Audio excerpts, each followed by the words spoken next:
Hi everyone, today I'm going to show how to do a pillow cake. I've been asked by a couple of viewers if I could do a video on that, so I'm going to do that. You're going to start off with 2 square cakes. These are 10-inch squares. Now this is the way I do it. I know there's another decorator, I don't know where she's from, but she was published in the American Cake Decorating magazine, where her bottom layer is actually made out of Rice Krispie treats, and she forms the Rice Krispie treats and angles it at each corner, and then the top part would be cake, but I make mine all cake. So you're going to start off with the square cakes, and I've put this cake on top of a smaller square. Now if you can see this puffiness here, the dome, that's a good thing because that will help you get that puffy pillow shaped cake. So what I'm going to do now is, and I am recording myself so this might be a little difficult, I am just going to go ahead and fill the cake and put the top one on top of it, and then I'll start carving. So I will be back. Okay, so here are the 2 layers, one on top of the other. And what I've done here is, you can't actually see it, but I've scored it from the corner, coming down in kind of a quarter moon shape, and then going back into the corner. I've done that for all 4 sides.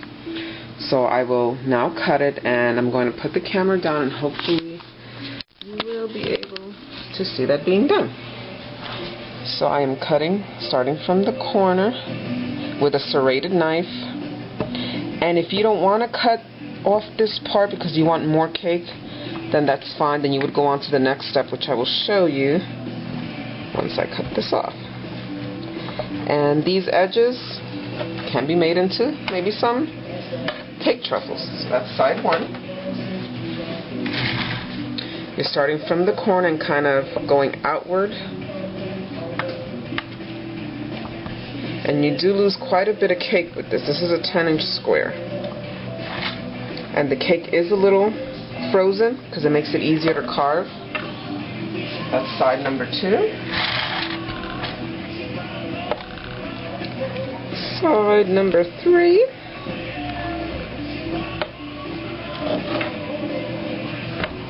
And then side number 4. Because squares have 4 sides. Okay. There we go.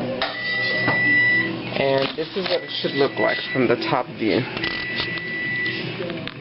You will have kind of a indentation this way on all 4 corners. Okay, I will show the next step in a minute. Hi, I'm back. Okay, now what we're going to do, we're going to start from here, maybe a quarter of the way down from the corner, and then we're going to go up this way.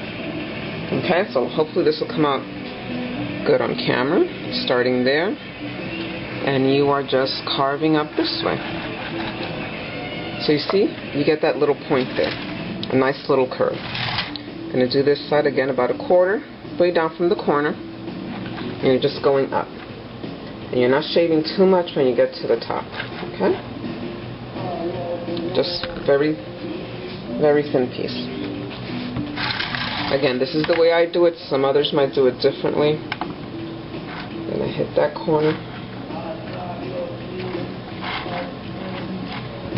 You can make it as poofy as you want by going lower, but I try and save as much cake as I can.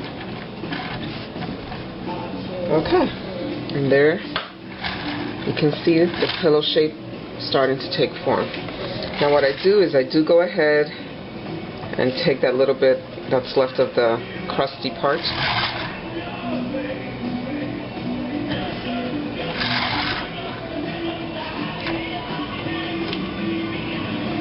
and it's very thin. You're just basically just trying to take off the brown part. Here was a little boo-boo, so just gonna go back in there, make it more even. Again, you want to leave this poofy part up here so you can get that nice look. So now what I'm going to do is I'm going to flip the cake so the chocolate part is on top and carve that way. And I hope you can see this. I'm just putting it on my hand, and like I said, it's semi-frozen, so that works out really well. Then I just flip it. And I do want the chocolate part on top, so then I will flip it one more time. And again, about a quarter of the way down. You guys see that? Quarter of the way down. And you're angling it up. Okay? Quarter of the way up. You're angling it up. The poofier it is in the middle, the better, so you don't have to worry about leveling the middle part. It actually works to your advantage when you're doing the pillow cakes. And just carve a little there to just make it kind of even and get that slope going down. The chocolate's going to be on the bottom, so you do want more of that angle there on the bottom. That way when you put the fondant on, you get that little lift from the bottom. So what I usually do is I just carve a little more to get more of that angle up there. That way it kind of gives it more dimension. And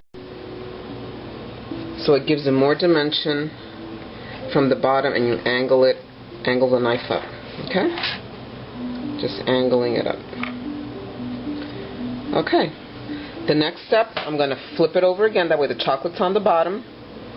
Give it a crumb coat, stick it in the freezer for a few minutes, and then the fondant will be applied. So I am almost done crumb coating, and I wanted to show you the corner piece because I carved it. It is a little delicate now. That way it's always best to kind of crumb coat it when it's semi-frozen. But just make sure you keep the side angle like here, and then when you come down this way to kind of keep that pillow point there. So you come around and keep that little point there. That'll give you the corners of the pillow. This corner held up much better, so it was easier. Again, you just come down to keep that point there. Then you're going to freeze it for about 20 minutes to make sure it stays firm. And then I will show you how we put the fondant on the pillow cake. We'll be back. Hi everyone, I've taken the pillow cake out, and once again I flipped it. And as you can see, the top is well, this is actually the bottom. The bottom of the cake is actually crumb coated as well. And I did the same thing, came down to a point to keep that, because this is going to be the bottom of the cake when I flip it over. You're going to want to try and get that, do I say gonna, so New Yorkish. You're going to want to keep those little points there as much as possible. So now I'm ready to cover it with fondant. I'm going to bring it over. And I rolled it out and I textured it with a little rolling pin, a textured rolling pin. Okay, so this is what we do. You're going to do this kind of to, you know, get everything in there. Then you're going to trim it halfway up. I could find this little knife we actually found in Kroger was 2 for $1 in their sale bin. But anyway, so what you're going to do is kind of measure where the halfway point is, and you are just going to cut right through. Then when I do the other side, which will be the top side, I'm going to texture it in a different pattern, and where the seams meet, that is where we will have the cording or the roping. So try to get it as straight as possible. That way when you put the second half on the bottom, which is the top, hope I'm not confusing anybody, it'll be nice and neat when you apply the cording. This is a little off, so I think I'm going to cut just a little more up here. And if you get a little buttercream in the fondant, as long as it's just a little, you can just knead it back in and reuse your fondant. Okay?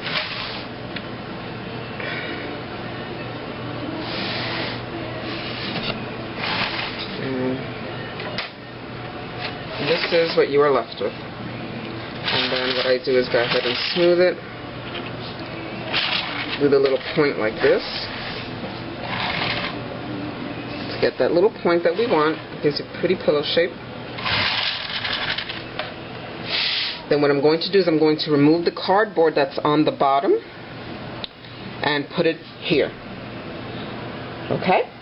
So I'll show that in the next segment.